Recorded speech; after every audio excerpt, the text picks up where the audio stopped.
What's up, you guys? Welcome to episode 379 of the Established Run NBA podcast. I'm Mike Gallagher here with Drew Dinkmeyer to break down the NBA Finals. We have some time off here. It's been quite odd having so much time off, and we'll talk a little bit about that with the rest versus rust and all that good stuff. With me to do so is Drew Dinkmeyer. Dink, how's it going? It's going well. I'm actually enjoying the time off, spending a lot of time trying to figure out how I'm going to predict this series, because I feel like this series has these two teams have so many opposing skill sets that make me kind of lean in either direction. And so I've had a hard time kind of thinking through it, and I'm excited to talk with you and get your thoughts on it, because I know you've been able to dig in on the research side of things with the extra time. Yeah, I did a little bit. Didn't go nuts. I kind of like to talk through stuff before I'm all the way dug in. So I did a lot of notes on like the star players, but not so much like the full team. But I did want to kind of go over some stats. This is from the AP. These are kind of cool stats that I just wanted to go over with all this rest. So the 15 combined rest days are tied for the most for a Game 1 NBA Finals ever for the combined rest. The Celtics are the 10th team to have 9+ days off, and the previous it was 6-3 for Game 1 for what that's worth. So Game 1's obviously had time off, and interestingly enough, it wasn't like all home teams. There was actually some road teams. I think it was 5-4. So 5 of the 9 had the home court. So do you have any rest versus rust stuff that you think could kind of help someone here? They're both obviously very, very rested. Yeah, I think really on the margins. Obviously, it helps the Celtics a lot to get Kristaps Porzingis back. So that's a very big deal. We haven't seen them operating at full strength this playoffs, and I think that has probably colored some of our expectations around the Celtics and some of their performance during these playoffs. And then for Luka Doncic, I think we saw him look healthier towards that Minnesota series, and certainly the end of the Minnesota series, he really put things away in a big fashion. So I think just the extra time off for him is probably a good thing from all the bumps and bruises kind of carrying things. Derek Lively, probably some time off to get himself right. Maxi Kleber to get his conditioning a little bit better. I think it's all on the margins. I don't think it favors one team or another necessarily. You could get into the more time to game plan and who's better at that from a coaching perspective and different things there. But ultimately, I don't see a clear advantage for one team or the other based on the rest. Yeah, I would say just because Porzingis, getting that time off. The big update we saw on Saturday, he got a full practice in, so he's going to have a full practice and then pretty much 6 more days to kind of get ready to go. So expecting to be limited for sure, but so this is very different for what the Mavs have faced, right? Particularly with their centers. I guess let's talk Boston offense first. Yep. And the 3-point shooting is just a game changer. They've never had anything like this. Like every single series they've had a non-shooter on the floor. Zubac's in the first round, Josh Giddey, Chet was cold in the second round, and then Rudy Gobert, obviously the biggest non-shooter of them all. Now they don't have that, so this is going to be a big problem for them. And I was looking at some of the season stats. Just a kind of a random stat: when the Celtics shot over 40% from deep, including the playoffs. 40-1. It's just insane. Below 32%, they were 5-12. So 3-point shooting is a whole big deal. They're not that's kind of the biggest. Can Lively and particularly Gafford. I have big concerns about how Gafford can sustain.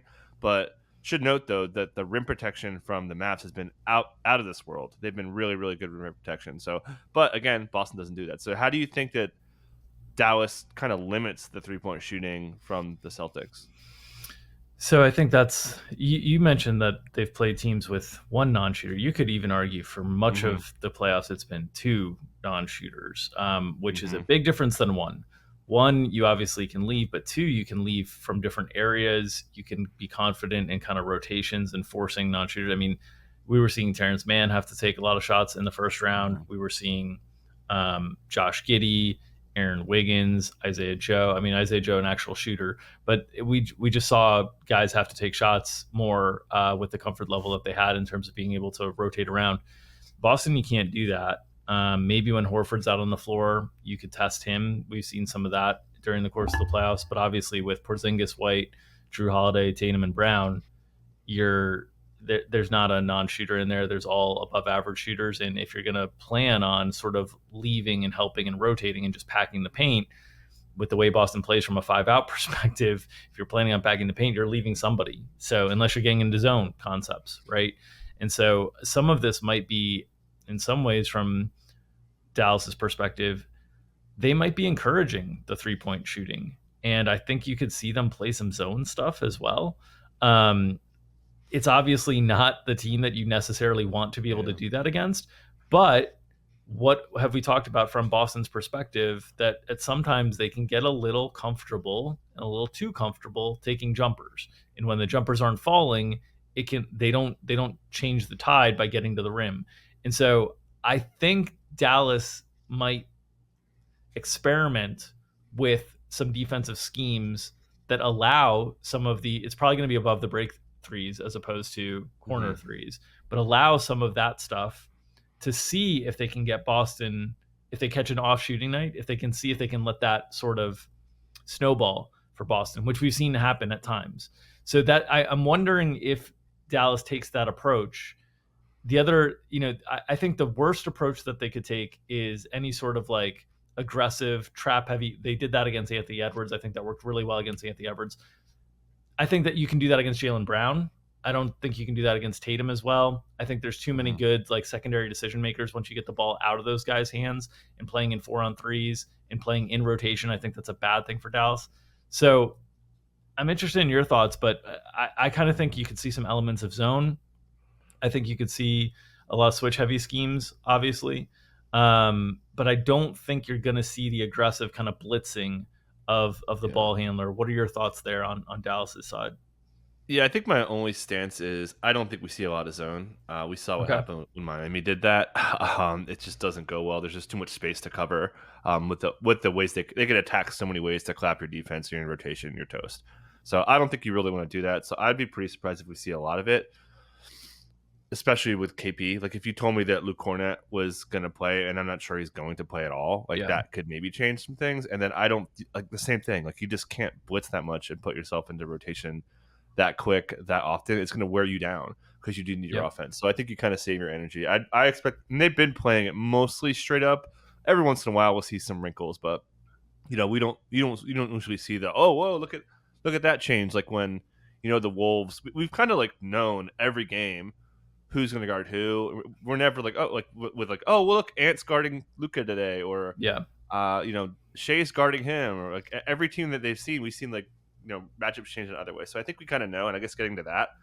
So we saw these teams play on March 1st, and like so much has changed since then.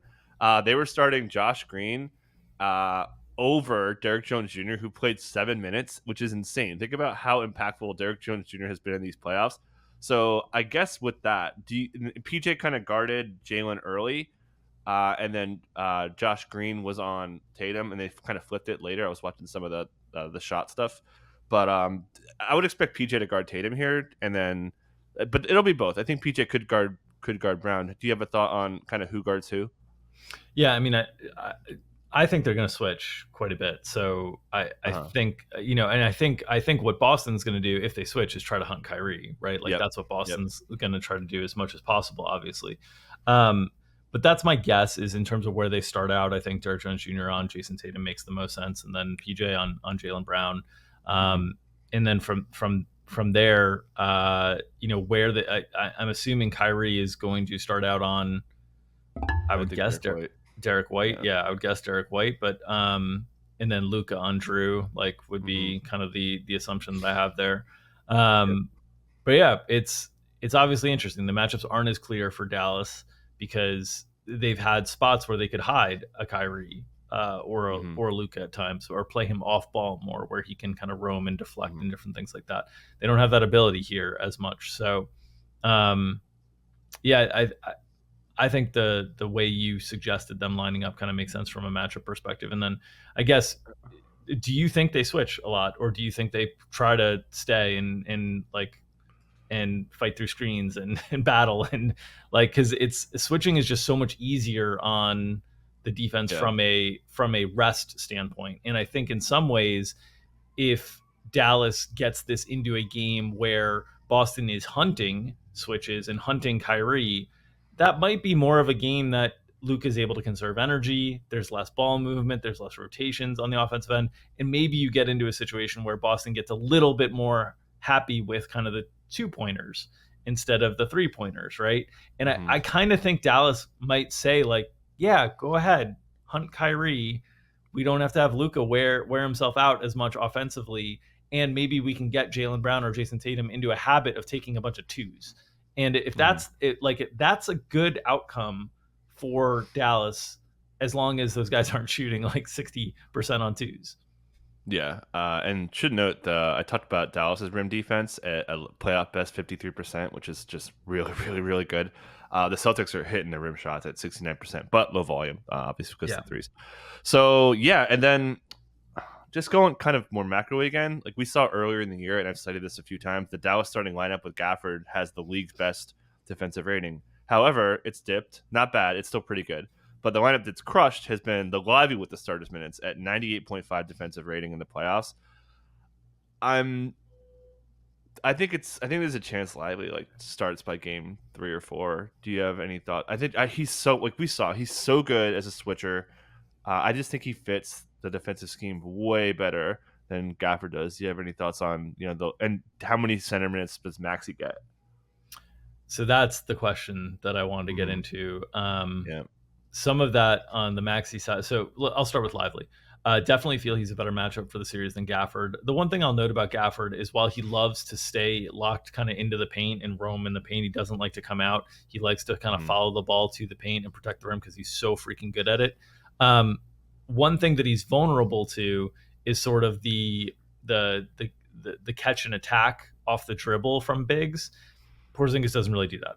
So at least from that perspective, he doesn't have to worry about that as much. But the gap in terms of space that you have to close with Porzingis because of how deep he shoots threes and get to the rim, rebound, contest, and whatnot, that's a really big gap.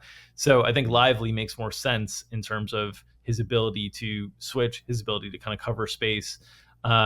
You give up a little bit of rim protection, I think, because Gafford's been so incredible. But I just think that's less emphasized here. So I'm in agreement with you that I think it's a better series for Lively. Yeah. The Kleber stuff, Kleber has been the guy that they've used on Kawhi Leonard for years in playoff series in big spots. They've trusted him against big wing scorers defensively. And if you're able to have him out there, you can play defensive concepts that allow a lot of switching. I mean, full switching. You can hide Luka a little bit more. You could even basically hide Luka on, a Porzingis type situation. Like you can have, because you could then essentially have, if you played lineups that have Kleber, Derrick Jones Jr., PJ Washington, you have 3 perimeter defenders that can hopefully stop the ball from getting to the rim. And then you open up the 5 out on the other side and it becomes kind of a 3-point shooting contest. I don't know how healthy Maxey is. The original timetables, before he returned, and he looked okay, but didn't look super confident pulling the trigger. The original timetables were assessment right around the point that the series ended. So he returned about 2 games earlier than the reassessment period was. So that's my first question is like, how healthy do you think he is? How well does he have to shoot? I think he has to be willing to pull the trigger because I think Boston is going to help off him, even though he's been a good shooter in his career. I think Boston's going to use that center spot if it's spaced out to help off of. Like it's going to be him and Derrick Jones Jr. that they're going to help off of quite a bit in terms of giving extra defensive attention to Kyrie and Luka. So what are your thoughts there? Yeah, I don't know. I think Lively's been too good. So I think that they won't play a lot of Kleber's center minutes unless they're trailing. That's if they're trailing, they're going to put him in there. Trailing meaning down 12 plus in the fourth, all that. Yep. So I don't know. I just think Lively's been too good, man. So that's kind of my thoughts. And I think Gafford, it would be I think Lively's like so immune to this. Like it would be maybe Gafford only gets like 16, 17 minutes, and we see like a sprinkling. I don't think it's going to be a it's not going to be 10 plus. Fast forward a week and a half from now, we're like, whoa, Maxey Kleber at the center really changed the series. Hopefully, producer Ryan doesn't clip me for being wrong on that. But I don't know. I just feel like if the Mavs play well, I think their centers have to impact this game. Obviously, 3-point shooting is important, but you still got to protect the rim, man. Like, you don't want to be giving up those rim shots. And they've been pretty good, especially Jaylen Brown. Tatum's been able to get to the rim a little bit more in the playoffs. and then go into Drew. So if we think Drew's going to guard Luka, and we saw a lot of this in the Indiana series of like Drew as a screener, and like I've been saying, he's almost like a full on like 4-man. Do you Yeah. think that they kind of we based a lot of our DFS analysis on like Halliburton guarding him and all that stuff? Are we Yeah. going to kind of go down that road again when we're trying to look for guys that could have a big game?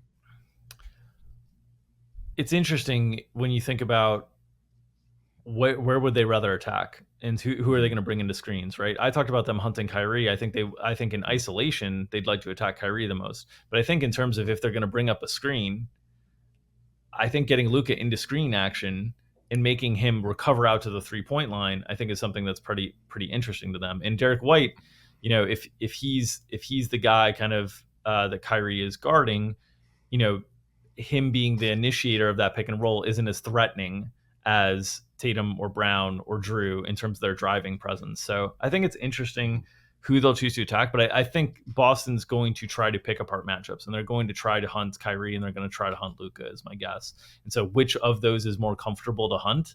I think it's probably Kyrie, but I think you're going to see both of those players attacked and made to defend, because I think Boston's whole thesis, the way that they play, is to try to wear you down with math and with effort. Like wear you down with math by just taking more 3-pointers than you and trying to like load up on that side, and then wear you down with effort by basically saying like, we have all these guys that are matchup problems and we can attack you at any way. And so on the defensive end, we're going to make you work because you don't have all those guys on the offensive end. You can't share the wealth on the offensive end. And Boston's whole premise, their whole roster building premise, has been have so many guys that are good enough on a two-way basis that we're not going to tire out. We're not going to have like, we're going to have multiple options to bring the ball up, to attack, to like, and that's something that they have that nobody else has in the league. And that's why they're such a deep, dominant regular season team. Yep, for sure. And just one more point on like going back to that March 1st game I cited. Daniel Gafford played 6 minutes off the bench. So this is way different. This is when he was in like, we were dogging him and like all that stuff. It's just so much has changed since then. I just want to note that's probably my biggest concern of like literally everyone in this whole series. If you had to pick someone who could get really de-emphasized, it's him by a mile for me. I would say Peyton Pritchard on the other side. That was going to be yeah. So anything else like for how do you think Jason Tatum or Jaylen Brown maybe could have a bigger impact here? I don't really think there's an edge for who's going to guard who. I think they're kind of equally going to be defended. Yes, but I think I could go first. I think if you maybe pick, I'm actually more confident in this series that if the Celtics win, it's Jason Tatum, because Dallas's defense, I mentioned the rim defense, that's been like they're by far their best attribute as a defense, and their transition defense. Those are Jaylen Brown's jams, where I think that really helped him in the Pacers series. Somehow it helped him really all throughout with kind of weak rim defense. So now he's getting really, really good rim defense. So his strengths aren't as useful to me. So I think Jason Tatum has to have a big series here. Obviously, he's got to shoot the three better. That's kind of the big thing. If he shoots like 20s again, might be a little bit in trouble. But yeah, anything you want to add on that? Well, I was not only going to note the matchup stuff, but I also think if you're talking about where Dallas defensively has shown strengths, they've shown strengths schematically, right? In terms of being able to kind of attack other teams' weaknesses and like make your other weaknesses kind of beat you. And what we've seen in the past from Boston, there's not like Derek White doesn't have a lot of weaknesses. You could say like, maybe trying to force him to isolate and stuff, but that's a decision. Like you can't really force him to do that. Tatum doesn't really have a lot of weaknesses. Jaylen Brown's weakness has been his handle. His turnover rate has been elevated during the course of the playoffs. I think if Dallas is going to do anything schematically that's like an unusual adjustment in terms of adding pressure in specific situations, I think it would be on Jaylen Brown. In terms of if he's the one kind of initiating, maybe we blitz those as opposed to if Tatum's the one initiating and different things like that. So yeah, I think it's a more comfortable series for Tatum. I think he's got a fuller skill set, and I think he's less prone to schematic and matchup kind of differences, where I think Jaylen Brown is a little bit more prone to those because his handle has been so inconsistent throughout the course of his career. And do you think that they do any funky stuff where they put like you mentioned like Luka on KP, anything like that? Like KP's health is really important, which kind of, like how much of an impact can KP have? I think is a kind of a big question. If he's on and shooting threes, like good luck. That's kind of how I feel. For sure. I mean, he's been a huge difference maker for them this season. When he has played, they've been exceptional on both ends of the floor. They just have so much offensive firepower when he's out there. So if Kristaps Porzingis is right, it's a different Boston team than we saw during the course of these playoffs, which was a Boston team that we were largely frustrated with, even though they kind of worked their way pretty comfortably through the Eastern Conference. We were frustrated with them, but maybe that frustration was just they're not the same team without Kristaps Porzingis. So I agree with you that if Kristaps plays well, it's going to be very, very difficult on Dallas. In terms of wrinkles, I could see the Luka on in like Gafford on Drew. I could see stuff like that. That sounds terrifying. It's Get the with that. I don't. I'm trying to think through it, but I could see combinations like that. The Luka on KP stuff is more when Kleber's out there. I think if Kleber's out there, that they can get away with that stuff more comfortably. But like, I'm trying to think of where you can hide Gafford and.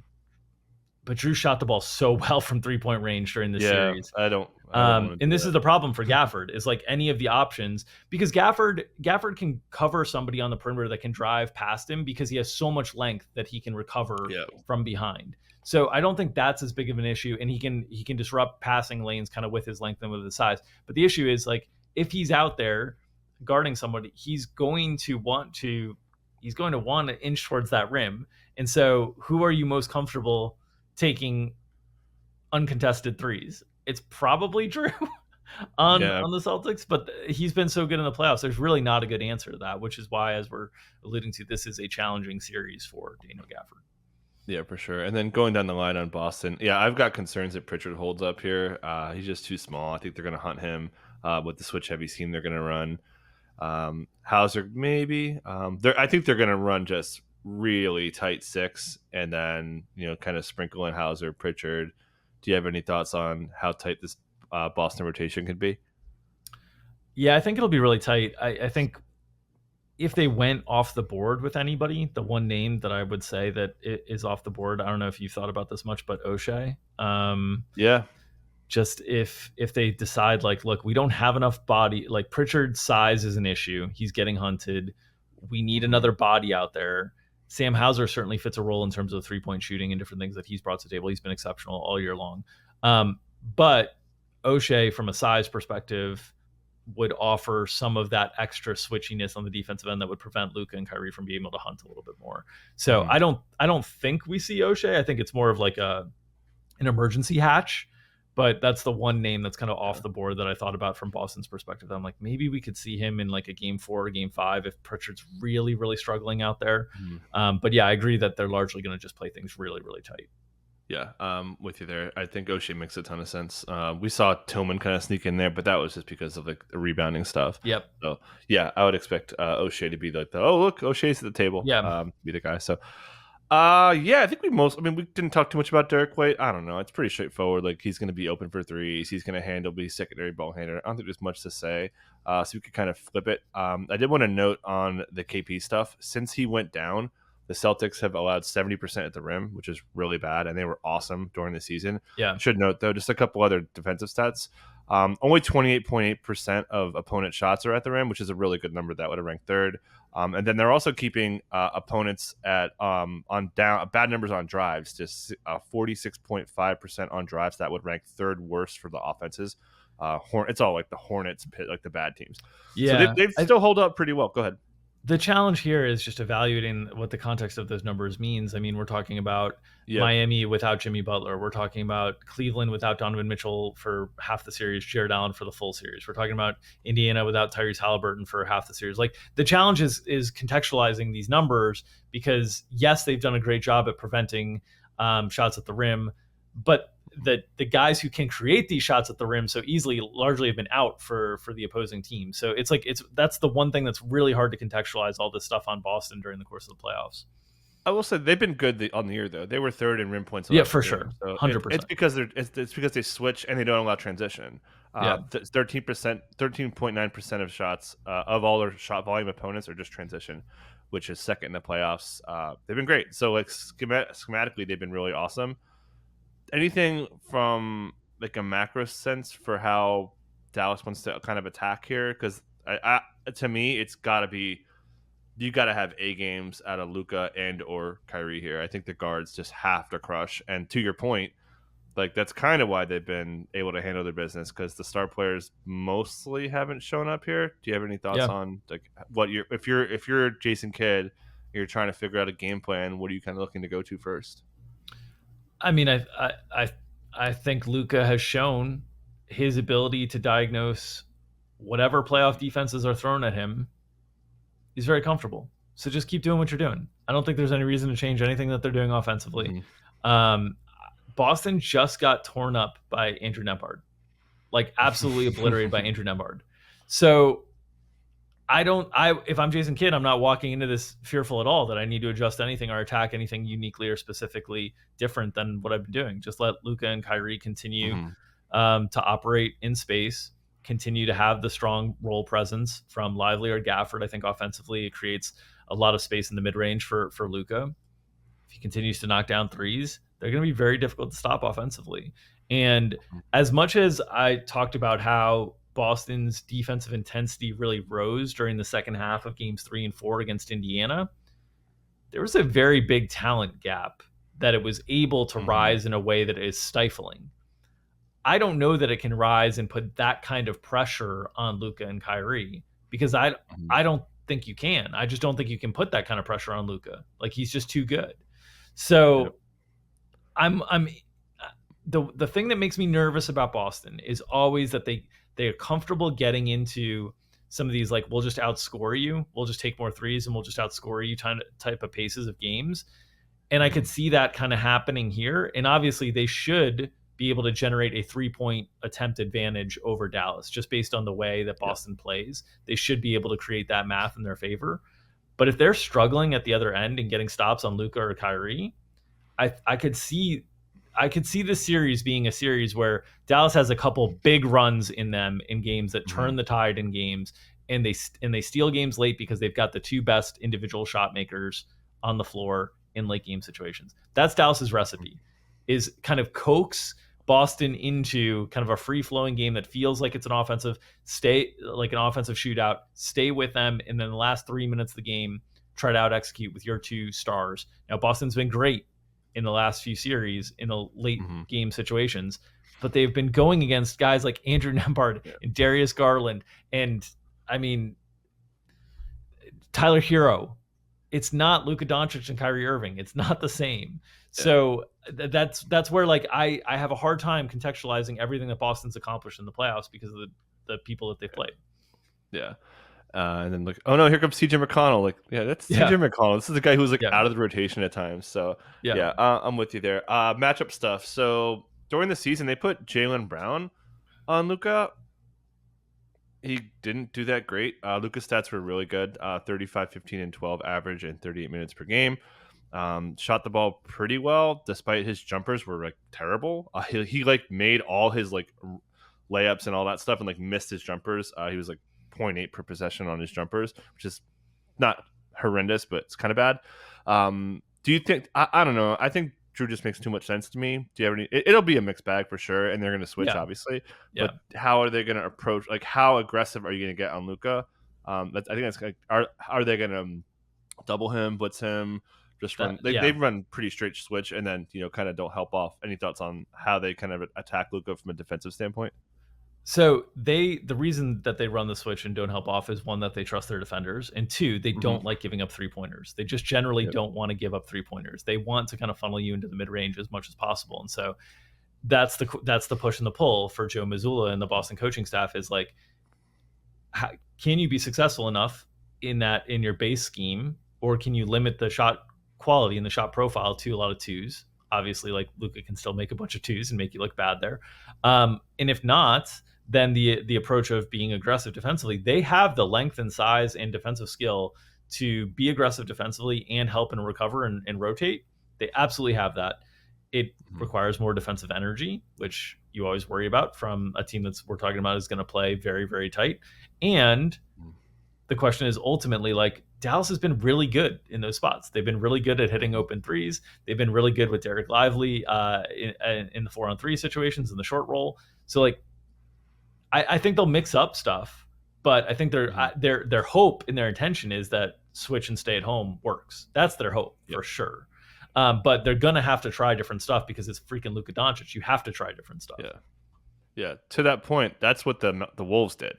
They were like, okay, we saw what OKC did. They helped up the corners and it buried them. Let's not do that. And then as the series went on, they kind of leaned into the OKC style.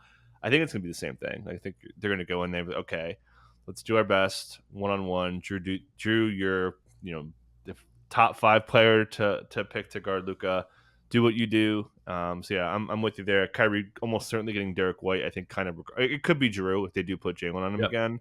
But I think I would be surprised. Like if the Mavs win, I think it's just because Luka went ham. Like I don't think we're going to be here talking about Kyrie. I think it's just. I think Kyrie will have a good series, but like we've been saying, like they're not gonna help. So I don't know. I think I have higher expectations for Luka compared to Kyrie. Do you feel any differently? Do you think Luka? Because like I said in the OKC series, I thought Kyrie had a bigger impact in that series. Like, and I won't be convinced otherwise. Like, I think this one, like, oh my God, Luka is just destroying the Celtics. Or I think he's going to kind of swing it to me. Do you have any thoughts on how Kyrie could match what we're expecting out of Luka? It sounds like we both really like Luka stuff. Yeah, I mean, but I think that's no different than what we'd expected as a base expectation, right? Like Luka's the more dominant offensive player. He has size. He's less matchup prone. Not that Kyrie is like really that matchup prone because he's such an incredible offensive talent, but he's more vulnerable to it than Luka is. And so I think it's just kind of what our base expectation would be normally. I do think obviously the others in terms of their ability, I think that in this series, the others are going to be more of their weight is going to be on the defensive end. Is like, can they stand up defensively enough to let Luka kind of cook on offense? And I mean, we just saw, like I said, Nembhard cook. We were seeing Donovan Mitchell cook before he got hurt. Yeah. The primary perimeter scorers have not had an issue with Boston this postseason. Maybe that changes here, but I think it's really the others. Their role is going to be, can you stand up enough defensively? Obviously, they're going to have to hit threes and different things like that.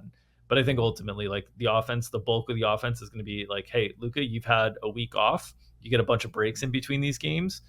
Let's go see a 38-39% usage rate from Luka out there and just like run every possession through you.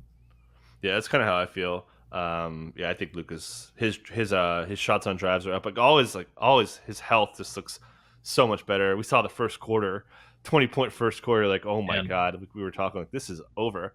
I think, I saw a stat. He's the second player in the last 25 years to have a 20-point first quarter. The other one, not surprisingly, LeBron James.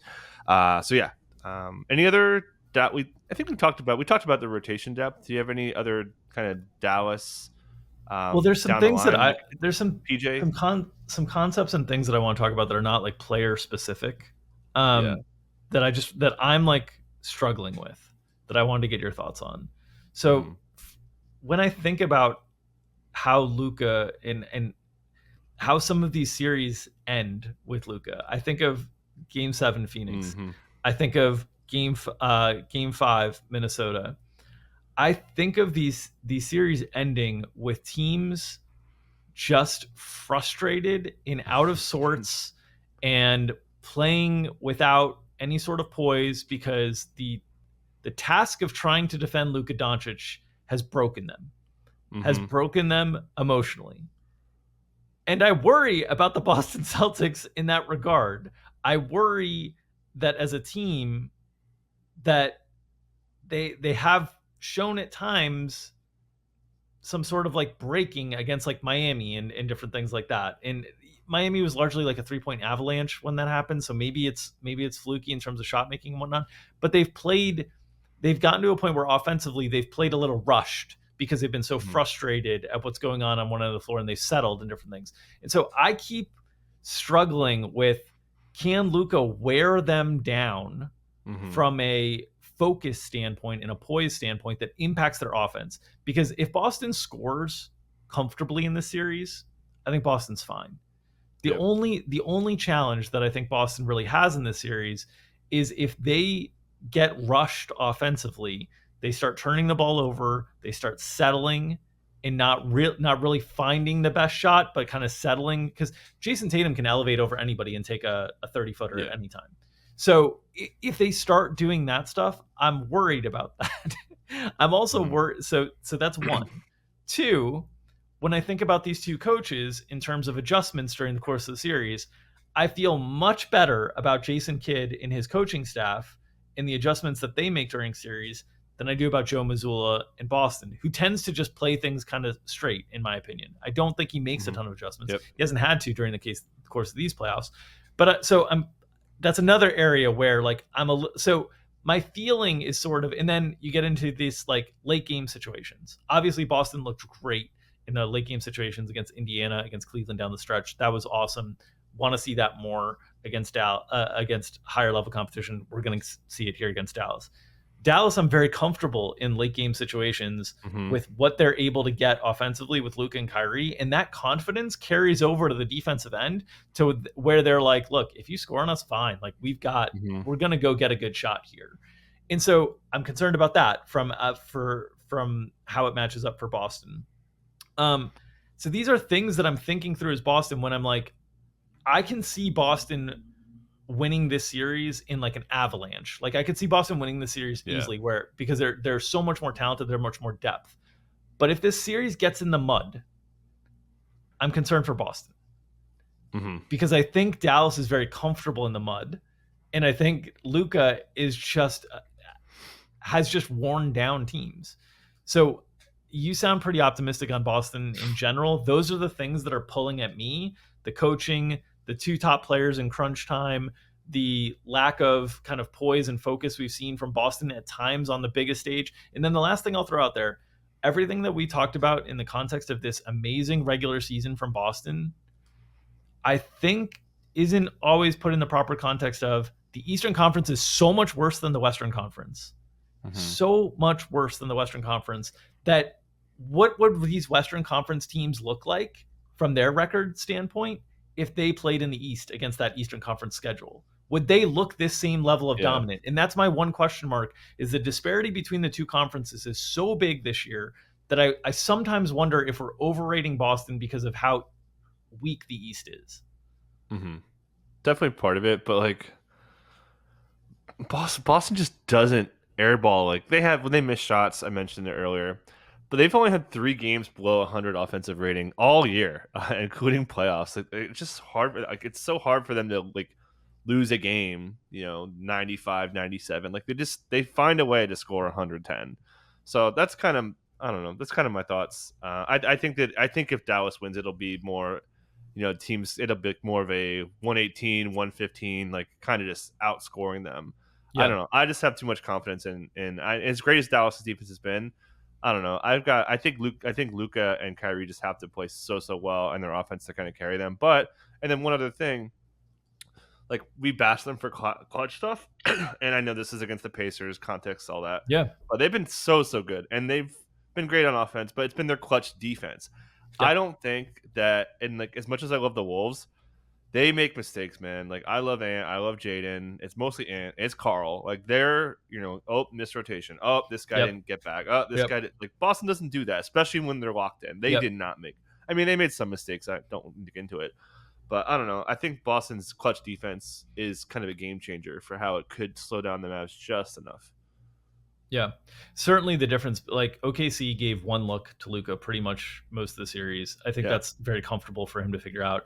Minnesota consistently made enough rotation mistakes that I thought that was very comfortable for Luca. So the question is, can you do both? Can you mix up looks? Can you not make mistakes? The good thing for Boston is those guys have played a lot of big games together. Obviously, Drew and KP are new to the fold this year, but Derek White, Jason, Jalen, Horford, they've played a lot of big games together. So in from a defensive rotation standpoint, they limit what they need to do, and because it's just switch and stay home. So there's not a lot of mistakes to kind of make. So the Yep. question is if you can stay kind of firm and strong, maybe that holds up in a way that the other series haven't held up against Luca. But those are my concerns just from a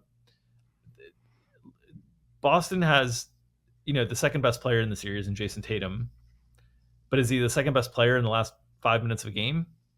I don't know. Mhm. Does Dallas have the two best players in the last 5 minutes of a game? If they do, like how tight do things get? And that's kind of where I'm. And then Missoula, like I think his overarching philosophy and coaching style is great. I think his in-game adjustments and his in-series adjustments are lacking. And that's areas that I worry against a Jason Kidd staff that has been very good at that throughout the playoffs this year. So those are my concerns, and that's what kind of keeps me pulling back and forth between the series, because I kind of feel like if it's a short series, I think it's Boston. If it's a long Yeah. series, I do wonder if Luka just wears them down, and the pressure will build on Boston because this has been like this has been building for a long time. This is like 6-7 years of Boston being in the conference finals or the finals, basically. And like, when are they going to get it done? And so I think the longer that the series goes, the more the pressure kind of builds up on the side of Boston. And we know that the guy on the other end who's smiling at you, looking at you from the side and giving you that smile, he's not going to feel any pressure on the other end. Luka doesn't care. So that's my concern on kind of this series. Yeah, and then to your point, like we talked about this last series, how the Mavs like always lost game ones and they just turned it on late, like at overtime. Lucas just knows what you're gonna do and just beats it. So like, it almost doesn't really matter what defense you have. Like Lucas just gonna figure it out. And then over time, like he's just so good at it. So yeah, I'm with you there. I didn't want to forget PJ Washington because there was some interesting notes from the last game that they played. They went smaller, so that led to a little more screening and a little more roll man action as opposed to like a lot of spot up. He had a pretty good shooting volume. I don't know. I think a little push and pull. Like if Gafford gets de-emphasized, I think this is pretty good for PJ Washington. Obviously, his defense has to be really, really on point there. But from an offensive standpoint, and should note he had pretty good usage, 16 shots in the game. Missed a couple easy shots too. So I think PJ could be like sneaky.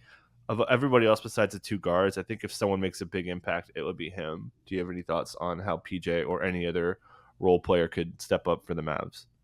Yeah, PJ and Derek Jones Jr., there's going to be a lot on those two guys just from a defensive perspective. And then I think their ability to try to compete on the offensive boards, especially if we see Gafford neutralized in any way, shape, or form, I think are going to be really, really important. So those are the two guys that I'd be watching out for on Dallas' side of the equation.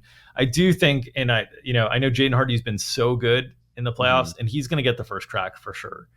But I do wonder, because if you talk about guys who can make defensive mistakes at times, he's a guy. And Dante Exum is a more size, more switchability, more like less huntable. So I do wonder if we'll see Dante Exum. I had the same thought last series. We didn't really see much of it.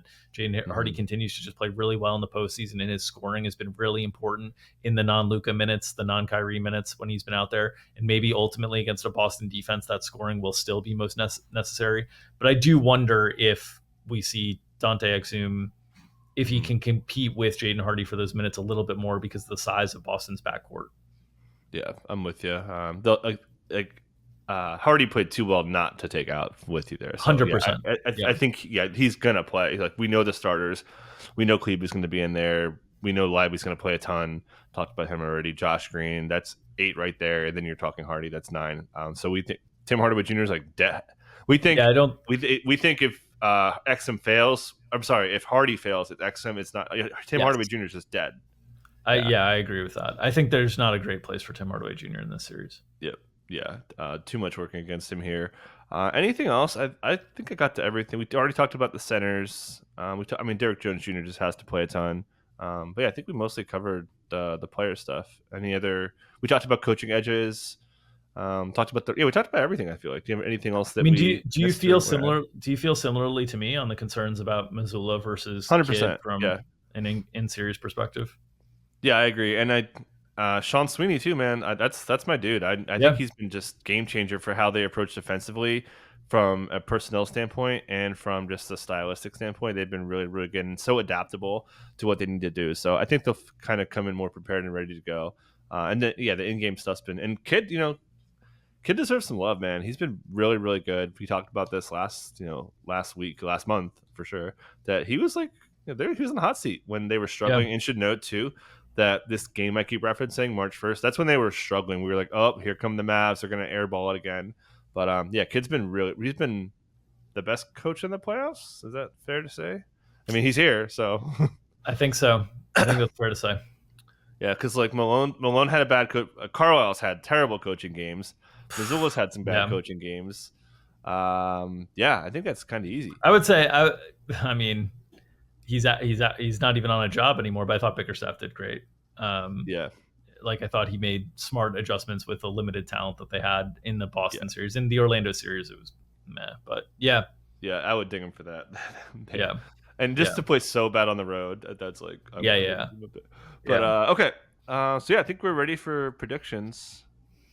You're Have, you know where I'm have, going, but yeah, have you? Well, I guess my last question to you is, it seems like you're not super concerned about like late game crunch time situations. You feel Boston's like just as well positioned as Dallas in those situations. I wouldn't say as well positioned. But I think I think they're more likely to have like if you made me pick, if you made me bet on like clutch time performance, I would probably take Dallas, but that's only the last 5 minutes of the game. But I Yeah, feel like yeah, Boston yeah, has the edge for the first 43 minutes, but then Dallas has the edge for the last five. yeah. Have you bet the series?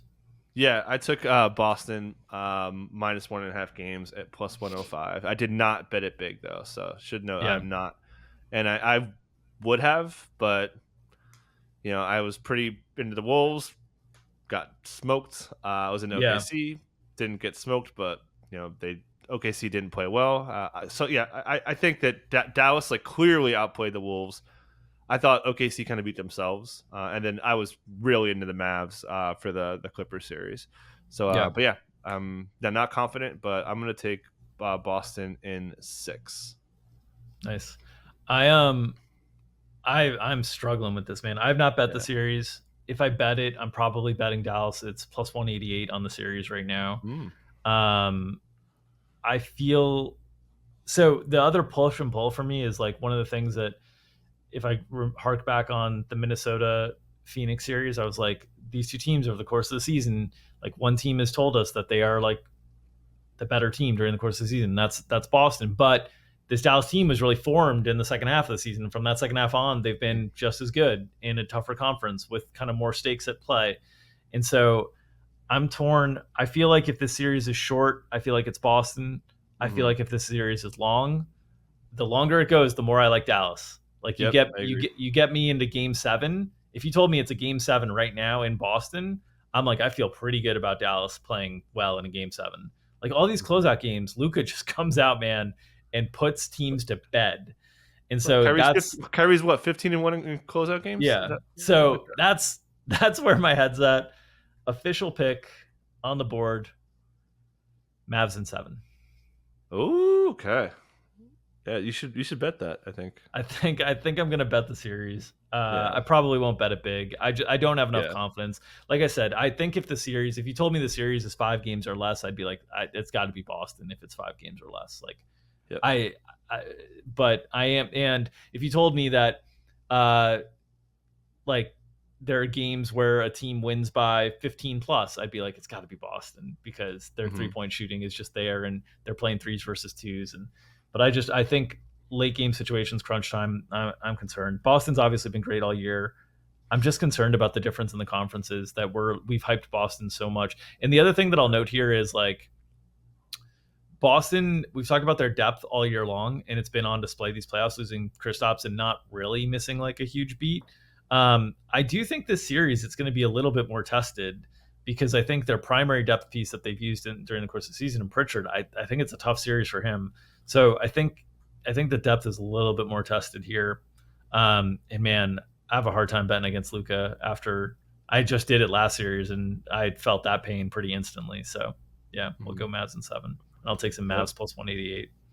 Let's go. All right.